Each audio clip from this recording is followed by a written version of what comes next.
Hello and welcome to my channel where we make gourmet tasting cakes using a box mix.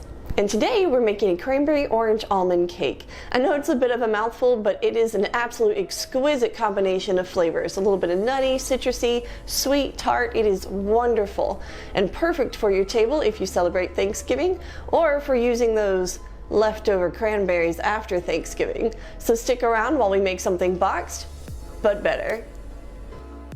In a large mixing bowl, we are going to do 1 white box mix, 3 large eggs,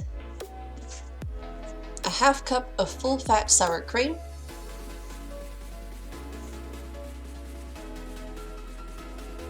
1 cup of orange juice, a half tablespoon of almond extract, and 1 teaspoon of orange extract. I am using 1 cup of fresh cranberries. You can also use frozen. Wash them and chop them into medium-sized pieces. Mix your cake batter before adding your cranberries. It will take about 2 minutes. Don't forget to scrape down your sides as needed to make sure that your batter fully incorporates. This batter has a thin, loose texture to it. Add your cup of cranberries and fold them into the batter. You'll notice that fresh cranberries have small little seeds. They are completely edible, very similar to the small seeds inside grapes.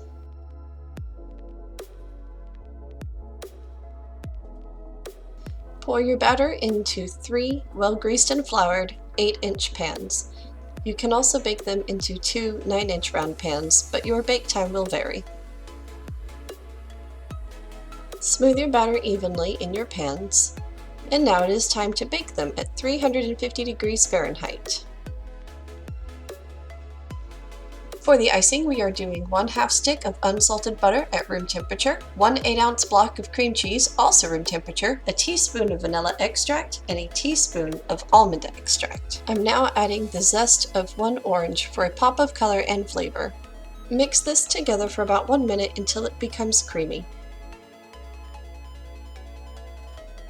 Next, add 1½ pounds of powdered sugar and 2 tablespoons of milk. I actually forgot the milk, I'm not gonna lie, it was 2 o'clock in the morning and I was very tired. It wasn't until I realized that my icing was coming out really thick that I remembered, yes, the milk. Mix for about 2 minutes until your cream cheese icing is, well, creamy. It has been 25 minutes and our cake layers are done. There are 2 ways to check to make sure they are done. The first is the poke test. Simply poke lightly with your finger, and if it does not leave an indent, it is done. The next is the toothpick test. Insert a toothpick, and if it comes out clean, you know your cake is done. Now we will let our cake layers cool. Once your cake layers have cooled, go around the edge with a butter knife to help separate the cake from the pan so that it will come out more smoothly. Now time to give it our delicious filling.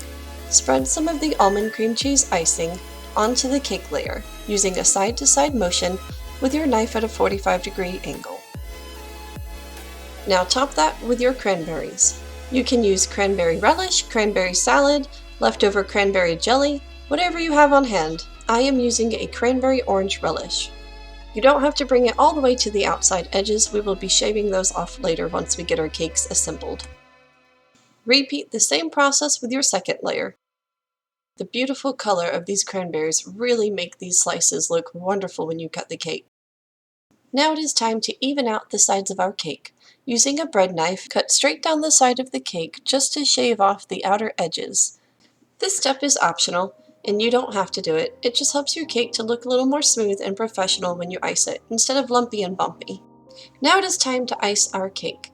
Pile a heap of cream cheese icing on the top of your cake, and then use your knife to sweep it side to side until it begins to push over the edges. Once you get it to the edge, you can now use the hanging cream cheese icing to ice the sides of your cake. I prefer to use this technique when I am using soft or runny icings, and cream cheese is definitely a soft icing. You can also place your cake in the refrigerator for about 10 minutes to help the cream cheese in between your layers to firm up before icing your cake. You can also do a crumb coat if it helps you to feel more comfortable with icing your cake.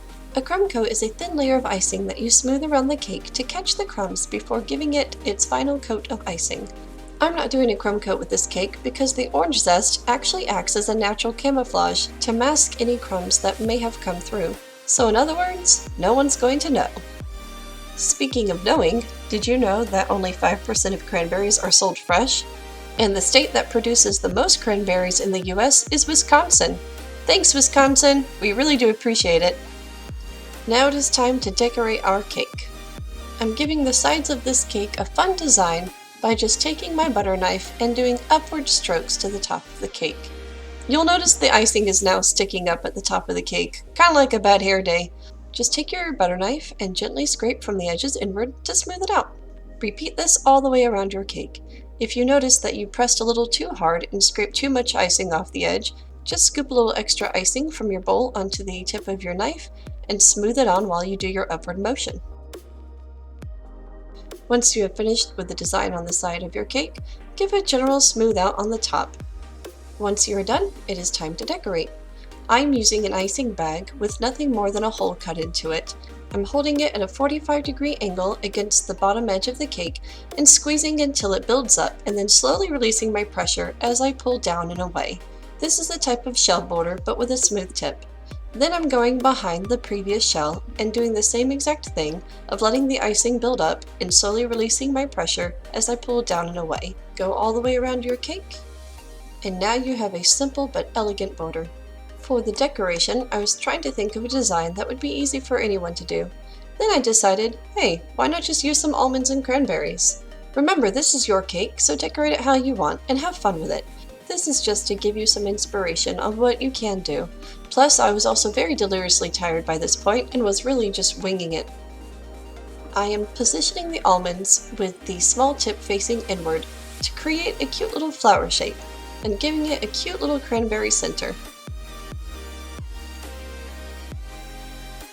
Now holding my bag straight up and down, hovering ever so slightly above the cake, I am doing a fancy S, also known as a scroll. You have to remember to keep an even pressure when you do lines. If you squeeze too hard, the line is going to be fat. If you move too fast without squeezing hard enough, the line will break. If you're a beginner, just remember, slow and steady makes the cake, and a gentle hand will make it look grand. I am adding pops of color by pushing cranberries and almonds strategically around the top of the cake.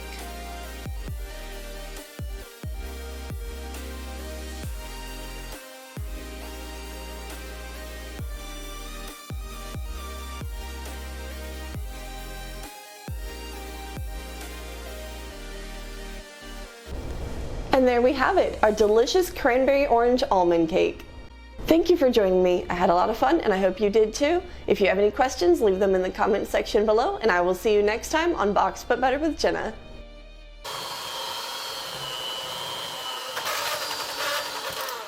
No! Don't break on me. You can do it.